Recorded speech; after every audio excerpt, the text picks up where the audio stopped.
How to take off an airplane. The principles when wanting to take off are pretty much the same. Every airplane performs a bit differently, so there are some nuances that you'd have to become familiar with.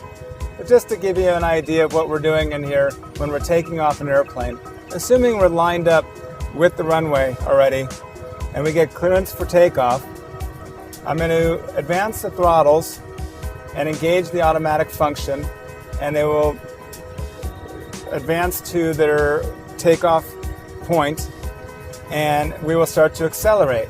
I'll be looking straight down the runway, and I will be steering using my feet, using the rudder pedals, which in this case is also connected to the nose wheel. As we accelerate, we'll start to get more airflow over the wings and the rudder. The rudder will become more responsive, and therefore will not need as much input to keep us going straight down the runway. We'll accelerate to a predetermined speed, and that's based on our weight and temperature and some other factors. And once we get to this, we call it a VR, or a rotation speed, I'll move the controls, the yoke back to a desired pitch attitude, which just means the nose above the horizon, and the airplane will lift off and we're off and flying.